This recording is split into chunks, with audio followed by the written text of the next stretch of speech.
Hi, and welcome back to the Dungeon Master Academy. I'm Dungeon Master Jeff. Here on the DMA, I find awesome third-party Dungeons & Dragons adventures, then sit down with the writers and creators themselves to get the inside scoop on how to best run the adventure at your very own gaming table. This episode's feature adventure is Kandlekeep Rekonstruktion. It's a 4-hour, Tier 2, Dungeons & Dragons adventure, APL for level 9. It's written by Arthur Marques. We have Arthur with us today. Hey Arthur, why don't you give us some character backstory on yourself and how you got into D&D? Hello everyone. So I'm Arthur. I'm from Brazil. Moved to Vancouver 5 years ago to pursue my PhD, and that's when I was introduced to Adventures League. But a funny story, I started to play AD&D at when I was 12 years old. My cousin, he brought the game and he looked at it. He was 14 and we were 12, and he was like, okay, I have this book and why don't we play it? And you just need to roll these dice. I didn't even know what that was AD&D back then, and it took me a while before actually diving into the game, and I think that I started playing 3rd edition. But yeah, long story short, moving to Vancouver, time constraints and some other things made me meet AL, and I just fell in love with it. Just the idea of hop in and hop off, meet people at the pub and roll dice. And so why not contribute to the game itself, writing my own adventures? Lately I moved to New York, and here I am. So what do you enjoy the most about D&D? It's like I've moved between different games. I played a lot of Legend of Five Rings, and I think that the thing about D&D is sometimes it doesn't take itself too serious. It's like in some of these other games, you are always, oh, I have to solve this mystery, or oh, I have to be really in character. Versus D&D, you can crack a joke, you can just sip a beer, and there's this lightness to it that I always gravitate towards that. So where can I find this adventure and what comes with it? Yeah, you can find it on Games Guild. You can just search for Kandlekeep Rekonstruktion with case. In the adventure, you'll find PDFs of the adventure, both a printer-friendly version and a colored version. You'll find all the maps that you need to run the adventure, and same way, you're gonna find them black and white and colored, so you can decide which version is best for your liking. How's your journey writing this adventure? Any inspirations? Yeah, so I think that I started in the season before Spelljammer, Wild Beyond Witchlight. Just this idea of fairies and whimsical, that was really interesting for me. And then I learned the tools of the trade, and since then have been writing it. For this particular adventure, it is actually based on Kandlekeep Rekonstruktion, which is an adventure from Kandlekeep's Mystery. I think that Tier 2 too. And in this adventure, you're trying, spoilers, but you're trying to stop these people from launching a rocket into space. And then I thought about one of these what if scenarios. What if the rocket actually went to space?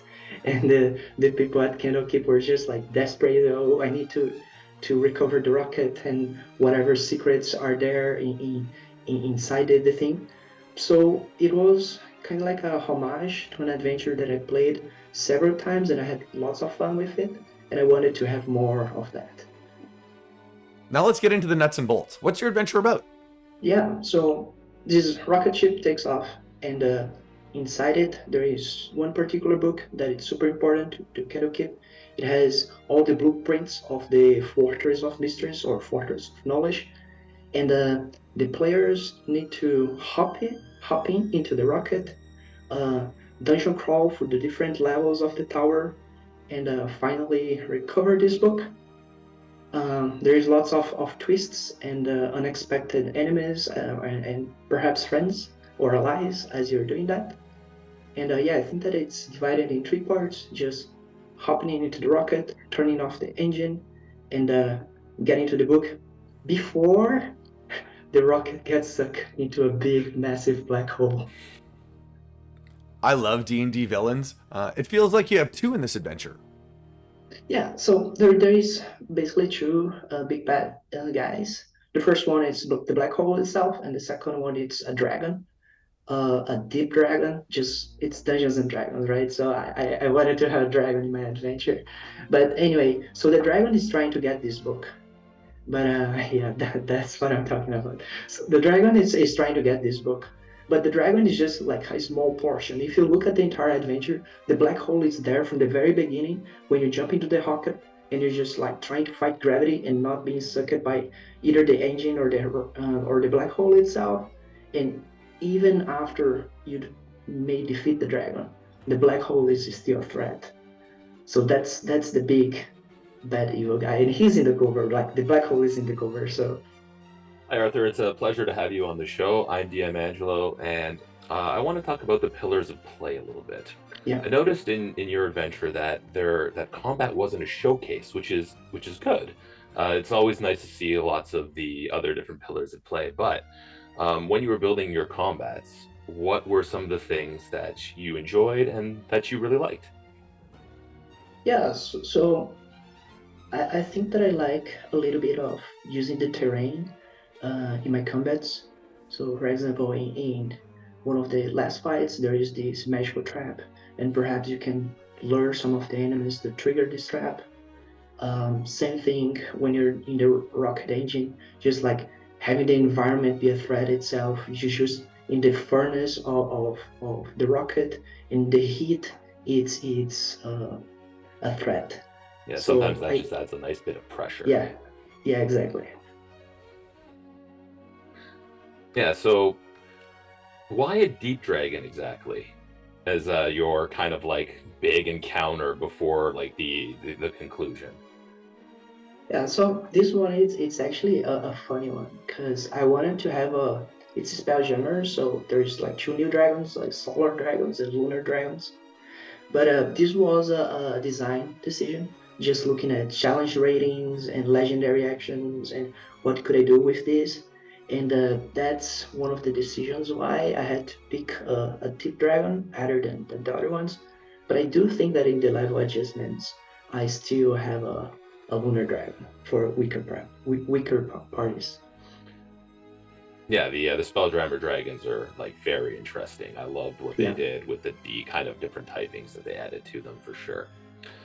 Um, in your adventure, there is going to be obviously NPCs and kind of like other characters that that the party is going to interact with. What kind of NPCs do you feature in this adventure, and which were some of your favorites and some of the design choices for why you put them in? Okay. Yeah. So it's interesting because as a dungeon crawl, there is very few NPCs featured. There is basically the quest giver and this small little gnome that was altered by forces of the far realm. You can try to fight it, but I try to introduce the gnome. Stinky, by the way, his name. Like you can try to.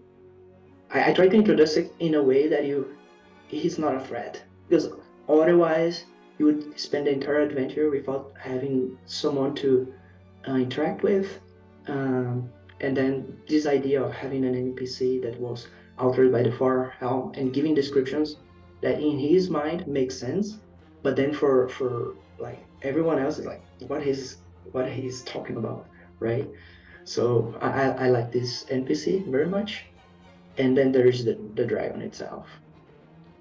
Yeah, the stinky NPC was very interesting. I did like how the party he kind of like just kind of skulks there a little bit and Yeah, like yeah. follows the party and like is just trying to be like it's just that like little bit of extra creepiness if because they're really if you present them as no threat and the party probably won't try to fight them.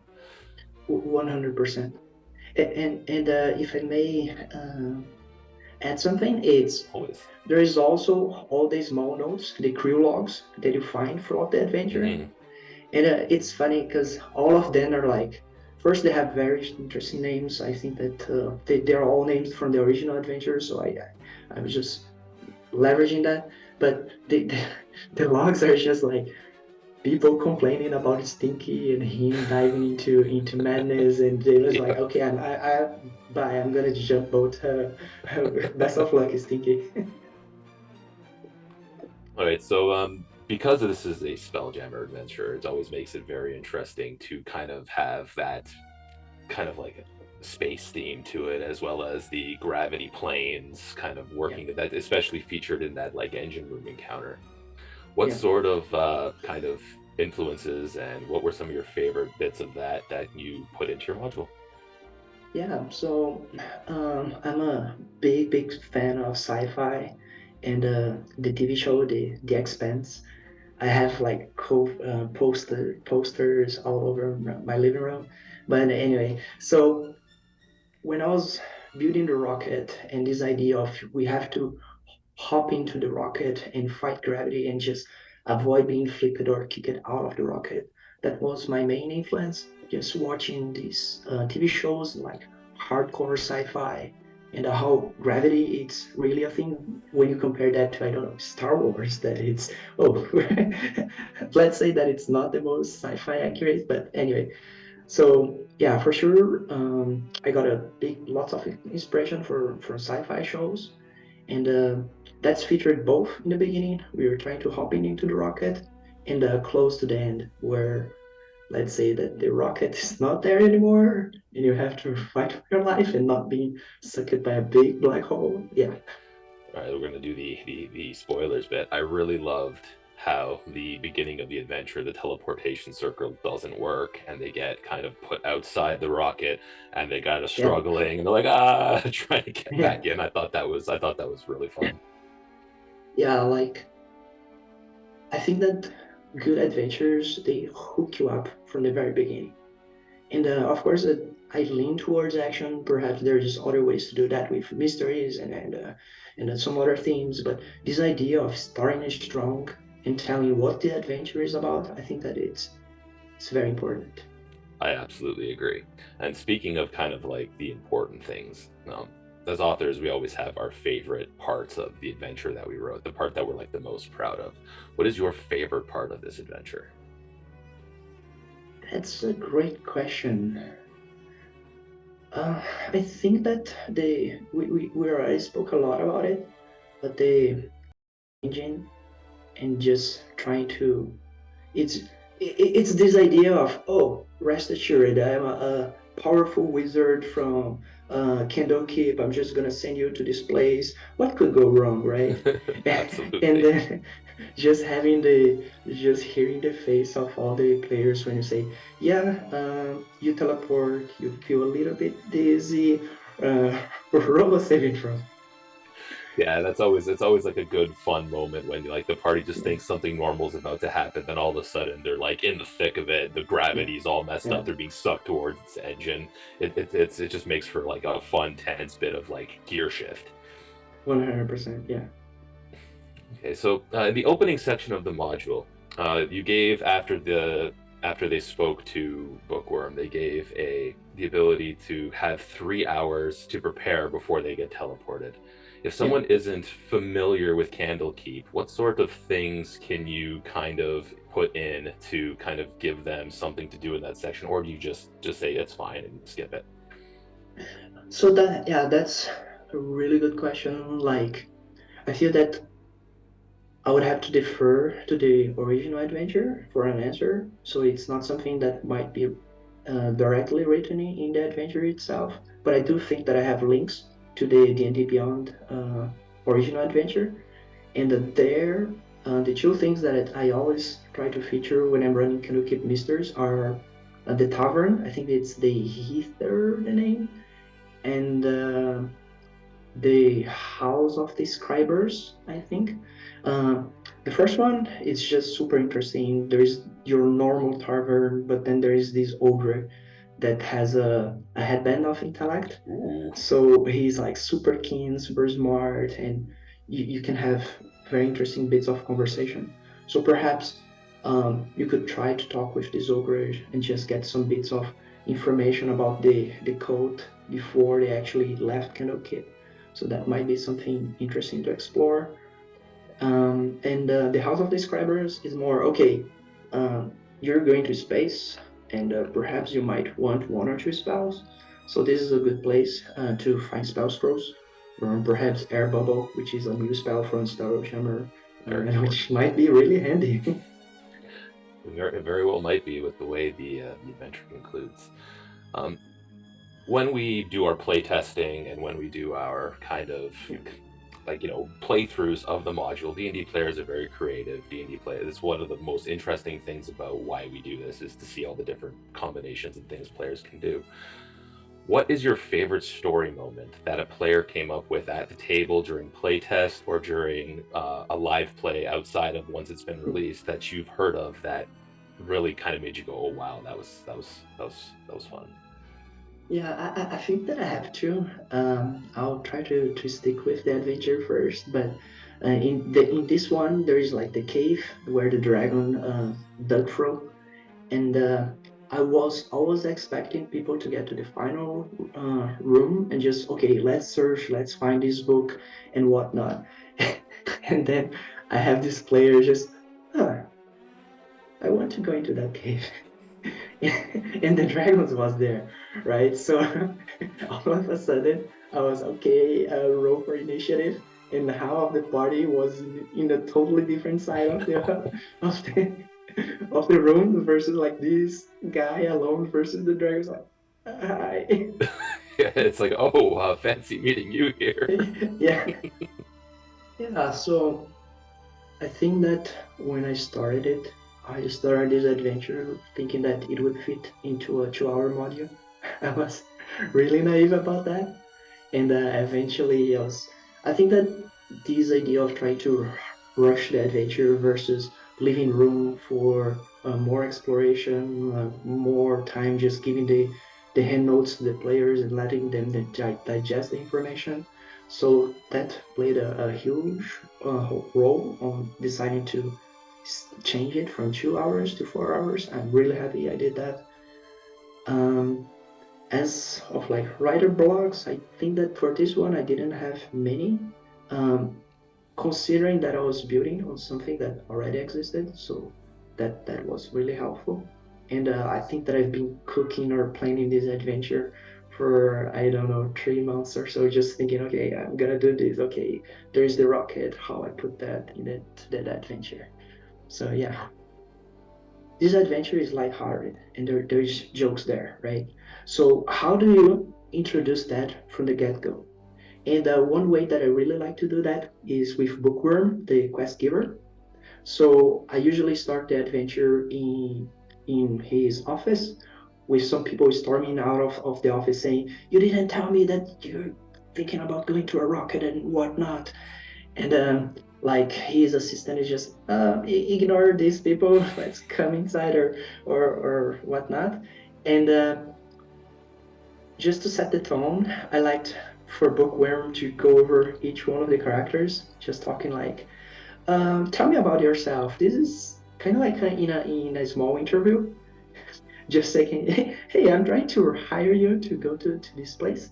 And why is that interesting is because it sets the light-hearted tone from the beginning. You're like, this is an interview or is he giving me the quest?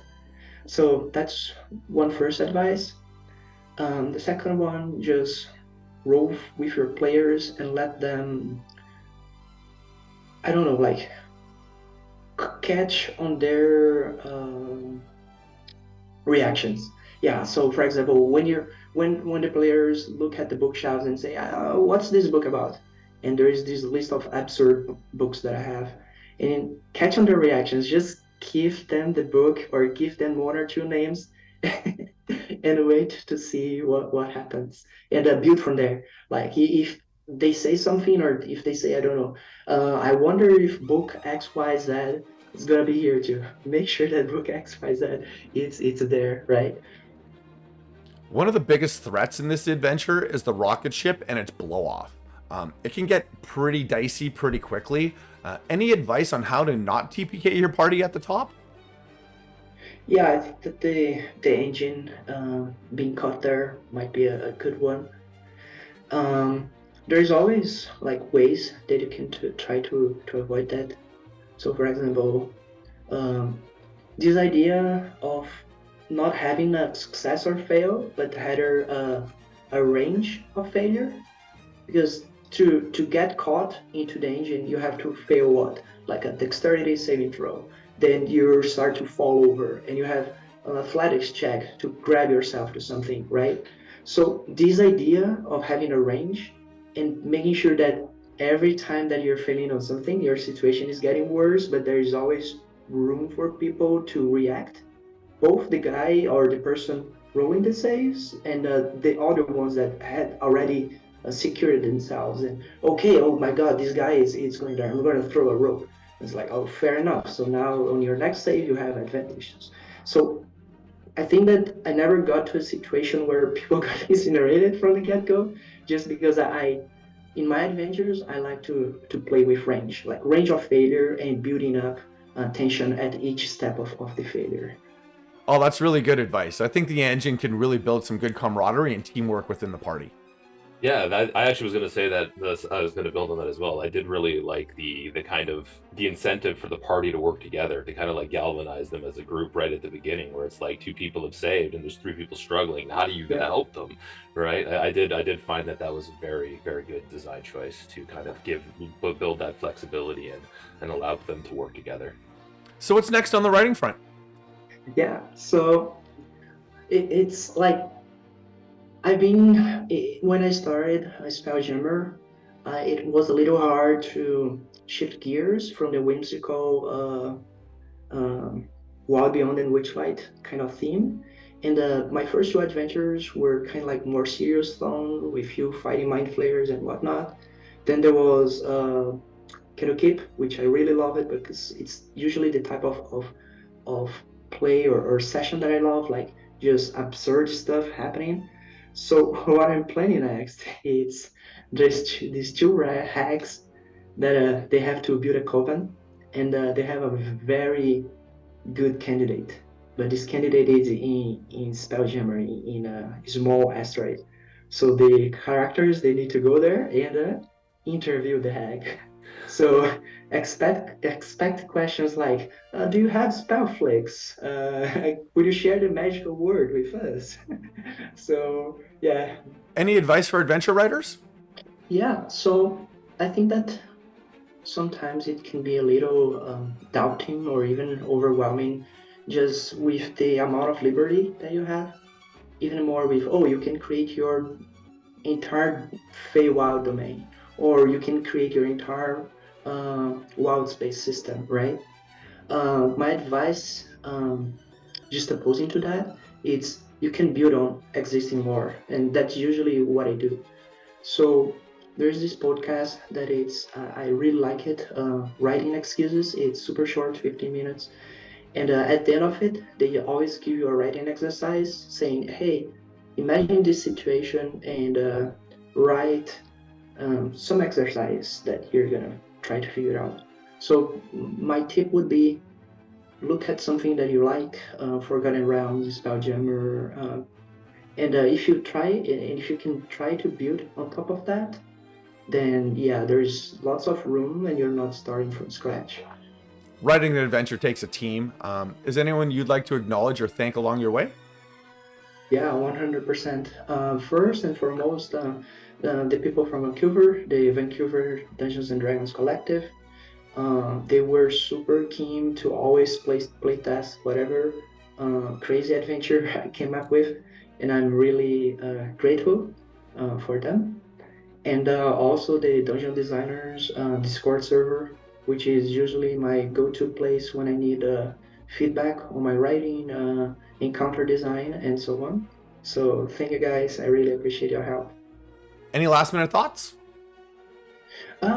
Just have fun. It's sometimes I think that we might take things too serious, but cracking a good joke and having a laugh with friends and people that you love together, I think that's what matters.